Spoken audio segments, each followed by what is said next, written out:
पण त्यांना 7 अपत्य होते. त्यांच्या 4 मुलांपैकी 3 मुलं विवाहित तर 3 मुलींपैकी 2 मुली विवाहित आहेत. तर त्यांच्या घरात एकूण किती किमान व्यक्ती आहेत? हे दोघं कांबळे दाम्पत्य.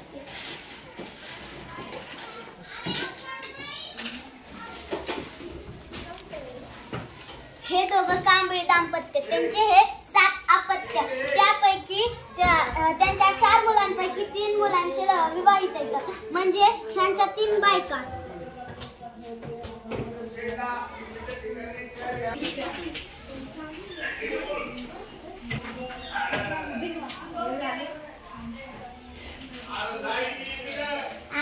यांच्या 3 पत्न्या म्हणजे यानंतर आणि त्यांच्या 3 मुलींपैकी 2 मुली विवाहित आहेत. म्हणजे ही एक आणि ही एक, दोघी जणी ह्यात कटल्या.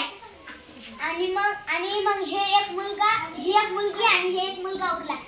हे 1 2 3 4 5 6 7 8 9 10 एकूण कुटुंब 10 आहे.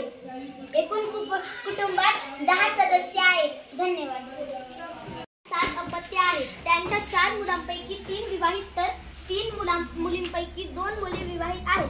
तर त्यांच्या घरी एकूण किमान किती व्यक्ती राहत असतील?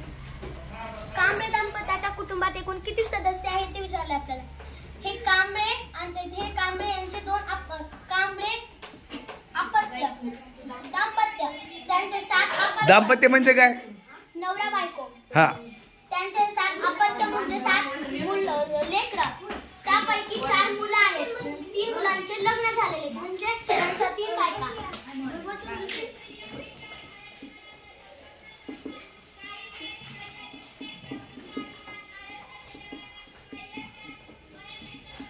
ह्या 3 बायका आणि 3 मुली आहेत. त्यापैकी 2 विवाहित आहेत म्हणजे त्या तर कटल्या ह्या दोघी जणी. आणि मग एक मुलगा आणि एक मुलगी उरले. मग हे 2 दाम्पत्य 2 3 4 5 6 7 8 9 10